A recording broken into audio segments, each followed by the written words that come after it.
Satrio, tapi menurut pandangan Anda sendiri, sebetulnya daya tarik aset keuangan kita begitu ya, daya tarik aset keuangan RI jika dibandingkan dengan negara peers di ASEAN dan juga aset keuangan yang lebih banyak menjadi pilihan para pelaku pasar untuk saat ini sebetulnya apa saja Pak Satrio? Baik, terima kasih Mbak. Jadi memang kalau kita melihat secara domestik, kita melihat bahwasanya kedalaman pasar di aset keuangan di Indonesia itu sangatlah baik dari segi alternatif diversifikasinya, sehingga dapat memprofit terkait dengan selera investasi para pelaku pasar aset keuangan di secara global. Kita melihat ada berbagai banyak alternatif aset keuangan Indonesia, baik dari saham, SBN, SRBI. Dan kalau kita melihat yield dari Indonesia against kompleks Asia Tenggara, ID Tenders itu memberikan yield yang sangat tinggi, Mbak, yaitu adalah sekitar 6,6%. Dibandingkan dengan Filipina 10 years di 6% kecil, kemudian Malaysia 10 years di 3,7%.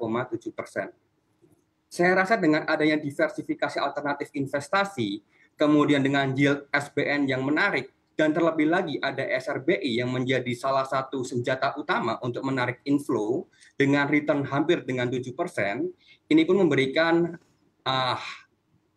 ketertarikan bagi pasar secara global untuk masuk ke Indonesia. Terlebih lagi hal ini didukung juga dengan sentimen ataupun secara makroekonomi yang notabene sekarang adalah risk on ataupun akan ada potensi agresivitas penurunan kebijakan moneter di Amerika Serikat, sehingga hal ini pun menjadi katalis yang sangat baik bagi negara emerging country, emerging asset khususnya di Indonesia itu sendiri.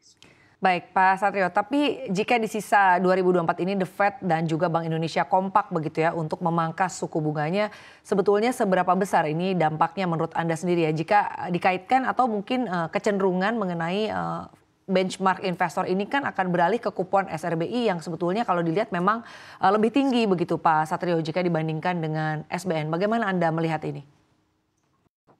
Baik, terima kasih Mbak. Jadi memang kita melihat bahwa saat ini tendensinya itu adalah pasar itu melakukan push untuk The Fed dalam melakukan penurunan suku bunga di Amerika Serikat. Dan perlu kita ketahui bahwasanya menurut saya di Bank Indonesia sendiri itu masih akan behind the curve atau wait and see terkait dengan keputusan dari The Fed itu sendiri. Karena kita ketahui dari The Fed sendiri masih ada probabilitas apakah akan 25 basis point ataupun 50 basis point. Dan yang perlu kita perhatikan adalah dari Bank Indonesia sendiri tidak perlu terburu-buru. Karena khawatirnya gap antara suku bunga antara US dengan Indonesia akan semakin tight. Oleh karena itu, alangkah baiknya ketika kita melihat dengan kebijakan suku bunga yang tinggi ini, kita mempertahankan untuk BI itu behind the curve, wait and see, dan fokus pada triwulan 3 2024 ini untuk stabilisasi nilai tukar rupiah. Dan untuk triwulan 4, kita baru bisa membahas terkait dengan ruang penurunan suku bunga dari BI itu sendiri. Dan tentunya dengan adanya potensi wait and see ataupun behind the curve dari BI terhadap The Fed, ini pun akan memberikan sentimen yang baik bagi pasar aset keuangan Indonesia karena kita masih melihat gap dari US 10 years ataupun ID 10 years itu masih terjaga cukup lebar seperti itu. Baik, terima kasih. Saya ingin menanyakan kembali ke Pak Ikram. Pak Ikram, kalau dari kacamata Anda sendiri begitu ya, sebetulnya seberapa besar urgensi Bank Indonesia untuk mengurangi atau bahkan menghentikan lelang SRBI, Pak? Jika kalau kita lihat begitu ya, ini kan kondisi suku bunga dan rupiah ini telah mulai ternormalisasi atau menjadi lebih baik untuk saat ini pasca era suku bunga tinggi. Dan kalau kita lihat juga ini untuk kupon SRBI tenor 12 bulan ini dilelang di 6 September sudah turun ke 7,15%, tapi tetap lebih tinggi begitu ya jika dibandingkan dengan SBN tenor 10 tahun yang sebesar 6,64%. Bagaimana tanggapan Anda terkait hal ini? Apakah memang kalau dilihat begitu SRBI itu sampai dengan saat ini masih menjadi pilihan utama yang memang menarik karena memang lebih tinggi jika dibandingkan dengan SBN? Baik Mbak Sinta, jadi terkait SRBI ini juga menarik ya. Dia sejak mulai diterbitkan September tahun lalu emang sempat narik lumayan tinggi beberapa bulan awal, sempat turun, kemudian naik lagi di beberapa bulan terakhir ini ya. Dan kepemilikan asing di instrumen tersebut juga terus naik dari sejak pertama diluncurkan. Nah tadi terkait kalau yieldnya yang dia lebih tinggi, lebih menarik, iya, dan untuk saat ini udah mulai agak menurun. Tapi kalau kita lihat dari keterangan dari BI bahwa mungkin pricing SRBI ini ditargetkan akan konvergen dengan yield SBN di akhir 2024 ya. Jadi dia emang pasti akan menurun. Dan dia kalau kita lihat SRBI ini juga ini ya sejalan dengan US Treasury yang 2 tahun dan Fed Fund Rate.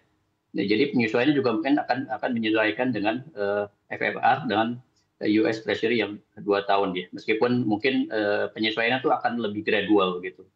Dan pricingnya akan tetap dibikin menarik. Tadi yang berkaitan dengan Mas Bangun sampaikan, ya pasti BI akan memanfaatin momentum ini terus untuk setidaknya sampai beberapa bulan ke depan mengoptimalkan dana inflow masuk ke Indonesia. Nah, tapi terkait ke depannya, kalau saya pikir sih, saat ini kan lelang SRBI sudah mulai dikurangi ya. Jadi dia jadi hanya 1 kali seminggu.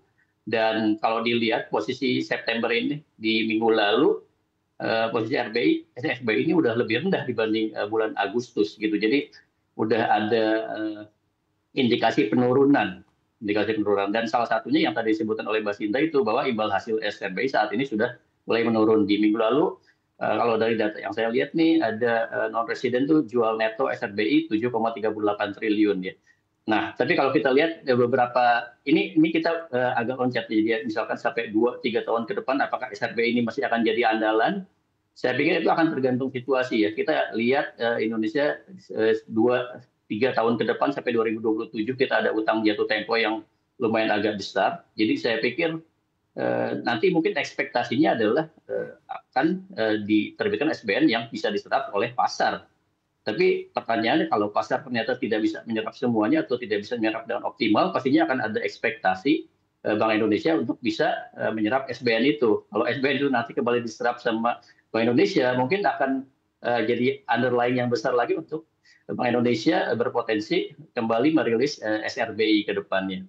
Even sampai saat ini pun kalau kita lihat portofolio SBN yang ada di Bank Indonesia itu hampir 1.500 triliun dan masih ada sekitar 260 triliun ya, yang masih bisa digunakan untuk underlying operasi moneter yang tentunya juga termasuk SRBI ini.